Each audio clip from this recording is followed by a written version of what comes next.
Respected Sumiji from Public Policy Research Center and Shri Archana Murthy sir, uh, a senior leader from BJP, Tamil Nadu.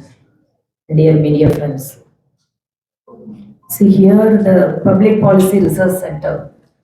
It is a center based in Delhi.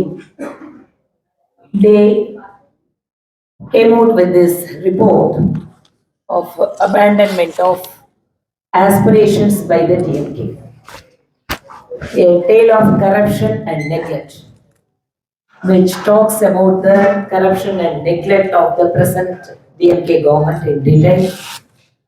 In the report, in 7 chapters, they have elaborately stated about the different areas in which, with a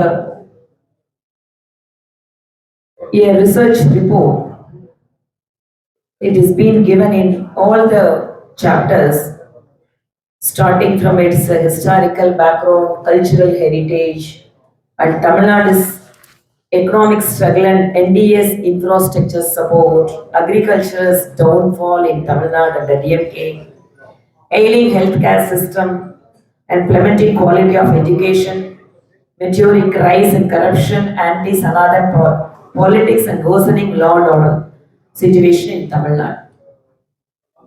மரியாதைக்குரிய ஊடக நண்பர்கள்,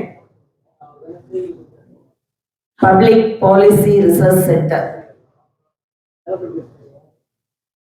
டெல்லியில் இருக்கக்கூடிய இந்த அமைப்பு மாநிலத்தில் இருக்கக்கூடிய திராவிட முன்னேற்ற கழக அரசு எப்படியெல்லாம் அவர்களுடைய புறக்கணிப்பாலும் அலட்சியத்தாலும் இந்த மாநிலத்தினுடைய வளர்ச்சியை பாதித்துக் கொண்டிருக்கிறார்கள் என்பதை பற்றி ஒரு விரிவான ரிப்போர்ட்டை இன்னைக்கு வெளியிட்டிருக்காங்க. 7 சாப்டர்ஸ் இருக்கக்கூடிய இந்த ரிப்போர்ட்ல ஒவ்வொரு விதமான விஷயங்கள் அலசப்படுகிறது. குறிப்பாக ஒரு மாநிலத்தினுடைய வளர்ச்சிக்கு தேவைப்படுகின்ற உள்கட்டமைப்பு வசதிகள், விவசாயம் பிரதானமான தொழிலாக இருக்கின்ற இந்த நாட்டிலே எப்படி விவசாயத்தை இந்த மாநில அரசு புறக்கணிக்கிறது, அதிலும் குறிப்பாக நீர் வள மேலாண்மை, கிரவுண்ட் வாட்டர் குறைஞ்சு போறது, அம்ரித் சரோவர் அப்படிங்கிற identified water management projects, central government எங்கெங்கெல்லாம் அம்ரித் சரோவர் ப்ராஜெக்ட் பண்ண முடியும்னு ஐடென்டிஃபை பண்ணியிருக்காங்களோ அந்த இடத்துல அவங்க எந்த ப்ராஜெக்டும் பண்ணாம விட்டதனால விவசாயிகளுக்கான நீர் ஆதாரம் குறையறது மட்டும் இல்ல, மக்களுக்கு ட்ரிங்கிங் வாட்டர் ஸ்கார்சிட்டி அப்படிங்கறத தமிழ்நாட்டுல எப்படி அதிகமாயிருக்கு. ஸோ இந்த மாதிரி இந்த 7 சாப்டர்ல ரொம்ப டீட்டெயிலா அனலைஸ் பண்றாங்க. தமிழ்நாடு வளர்ந்திருக்கு, தமிழ்நாடு நார்த் இந்தியன் ஸ்டேட்ஸ் விட பிரமாதமா இருக்கு அப்படின்னு எல்லாம் இங்க இருக்கக்கூடிய திராவிட முன்னேற்ற கழகம் சொல்லிட்டே இருக்காங்க. ஆனா என்ன ரியாலிட்டி? தமிழ்நாடு ஒரு ஹிஸ்டாரிக்கலா இங்க நூற்றுக்கணக்கான ஆண்டுகளாக சமுதாய மாற்றத்திற்காக முன்னேற்றத்திற்காகவும் ஆன்மீக ரீதியாக மக்களுடைய கல்வி மற்றும் இதற்கு முன்பாக நூற்றாண்டுகளாக இங்கு ஆட்சி செய்திருக்கக்கூடிய பல்வேறு மன்னர்களுடைய காலத்தில் கட்டப்பட்ட அணைகள், கல்வி நிலையங்கள், அதன் வாயிலாக சமூகத்திற்கு கிடைத்த நன்மைகள் அப்படின்னு தமிழ்நாட்டுக்கு ஒரு மிக நீண்ட பாரம்பரியம் வளர்ச்சிக்கு அப்படிங்கிறது இருக்கு. ஆனா திராவிட முன்னேற்ற கழகம் திருப்ப மக்கள் கிட்ட என்ன சொல்லுவாங்கன்னா, 1967 அப்புறம் தான் தமிழ்நாடே வளர்ந்தது, தமிழ்நாடு வெளியிலேயே தெரிஞ்சதுங்கிற மாதிரிதான் ஒரு பொய்யான புனைவான விஷயத்தை திரும்ப மக்கள் கிட்ட சொல்லிட்டு இருக்காங்க. அப்படிப்பட்ட புராதனமான ஒரு பண்பாடு, நாகரிகத்திற்கு, கலாச்சாரத்திற்கு பெயர் போன தமிழ்நாட்டில் இன்று தமிழகத்திற்கு வரக்கூடிய சுற்றுலா பயணிகள் அதன் மூலமாக கிடைக்கின்ற வருவாய் அப்படின்னு பார்த்தா கூட அதிகமாக ஆன்மீக சுற்றுலாவில் வரக்கூடிய வருவாய் தான் அதிகமா இருக்கு தமிழ்நாட்டுல. ஆனா இந்த ஆன்மீக தலங்களை பற்றி, அதிலும் குறிப்பாக ஆன்மீக தலங்கள்னா 1000 வருஷம் இருக்கிற கோயில் தமிழ்நாட்டுல உண்டு, 600 வருஷம் 700 வருஷம் ஒவ்வொரு கிராமத்திலையும் தமிழ்நாட்டுல உண்டு.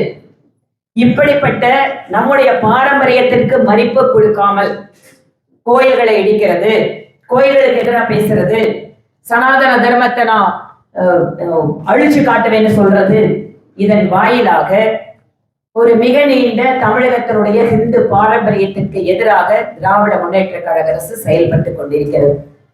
இது அவர்களுடைய சித்தாந்த ரீதியான இந்து மதத்திற்கு எதிரான ஒரு விஷயமாக இருந்தாலும் கூட மக்கள் வாக்களித்து ஒரு அரசாங்கம் அமைகின்ற பொழுது அந்த அரசு அத்தனை மக்களுடைய உணர்வுகளுக்கு மதிப்பு கொடுக்கக்கூடிய அரசாக இருக்கணும். அந்த உணர்வுகள் மதிக்கப்படுவது அப்படிங்கிறது அவர்கள் வணங்குகின்ற தெய்வம், வழிபடுகின்ற கோயில், அவர்கள் பின்பற்றுகின்ற தர்மம் எல்லாம் ஒன்னா சேர்ந்துதான். இதை இல்லாம பிரிச்சு தனியா நீங்க பார்க்க முடியாது. அதனால இந்த மாநில அரசு முழுவதுமாக தமிழகத்தில் இருக்கக்கூடிய இந்து தர்மத்தை பின்பற்றக்கூடியவர்களுடைய உணர்வுகளுக்கு மட்டும் எதிராக அல்ல, அவர்கள் வழிபடுகின்ற கோயில், பின்பற்றுகின்ற தர்மம் எல்லாவற்றிற்கும் எதிராக இருக்கிறது. அடுத்ததாக ஒரு வளர்ச்சியினுடைய அளவுகோலாக நம்ம வழக்கமா ஃபாரின் டைரக்ட் இன்வெஸ்ட்மெண்ட் சொல்லுவோம். 2021 இருந்ததை விட கிட்டத்தட்ட 27% இந்த வருஷத்துல குறைவாக எஃப்டிஐ வந்திருக்கு.